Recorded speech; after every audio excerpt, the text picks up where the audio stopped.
భద్రాచలం కంటే ముందు లక్ష్మీ నరసింహస్వామి వారి మందిరానికి కూడా వెళ్ళటం జరిగింది. ఆ మందిరానికి వెళ్ళినప్పుడు వారికి మనస్ఫూర్తిగా అయ్యా ఆ రోజు మేము కోరుకున్నట్టుగా మీరు ఆశీర్వదించి మాకు ఈరోజు అవకాశం ఇచ్చారు. ఇచ్చినటువంటి అవకాశాన్ని నిలబెట్టుకొని ఈరోజు లాంఛనంగా పేదవాళ్ళకి ఇచ్చేటువంటి ఇందిరమ్మ ఇళ్ళని మేము ఈరోజు ప్రారంభోత్సవం చేయబోతా ఉన్నాం. మరొక్కసారి నీకు మొక్కు చెల్లించుకుంటూ నిండు మనసుతో మమ్మల్ని ఆశీర్వదించవలసిందిగా లక్ష్మీ నరసింహస్వామి వారిని వేడుకోవటం, ఆ గుడికి వెళ్ళటం జరిగింది.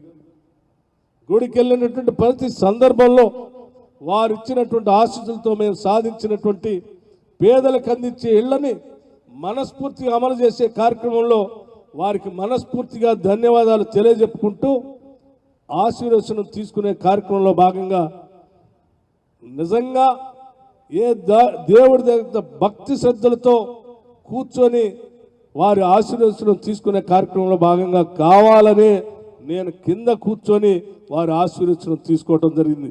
ఎందుకంటే నా మనస్ఫూర్తిగా మనసు నిండా ఉన్నటువంటి ఆ పేదలకు ఇచ్చేటువంటి ఇళ్ల కళ నిజమైనందుకు వారికి ప్రత్యేకంగా కృతజ్ఞతలు చెప్పుకోవడం కోసం నేనే కావాలని అక్కడ చిన్న పీట మీద కూర్చొని వారికి మనస్ఫూర్తిగా నిండు మనసుతో ధన్యవాదాలు చెప్పే కార్యక్రమంలో నేను ముందుకు వెళ్ళాను. కానీ దురదృష్టం, సరే ఆ చిన్న ఫోటోని తీసుకొని రాష్ట్రంలో చాలామంది ట్రోల్ చేశారు. వారందరికీ నేను సహృదయంతో కృతజ్ఞత తెలియజేస్తాను. నిజమే, మీరు మనసుకి కష్టపడి ఉండొచ్చు, కానీ ఇది ఎవరో కావాలని చేసినటువంటి కార్యక్రమం కాదు. నేను ఈరోజు రాష్ట్రంలో ఉప ముఖ్యమంత్రిగా ఈ రాష్ట్ర ప్రభుత్వాన్ని శాసిస్తూ ఉన్నాను.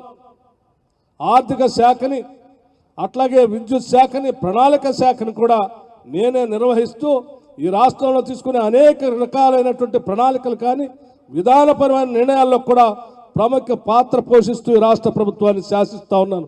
నేను ఎవరికో తల వంచేవాడిని కాదు, ఎవరో పక్కన కూర్చోబెట్టేవాడిని అంతకంటే కాదు, ఆత్మగౌరవం చంపుకునేవాడిని కాదు, ఎవరికి కూడా ఆత్మగౌరవం కిందికి తీసుకొచ్చే కార్యక్రమం కూడా చేసేవాడిని కాదు.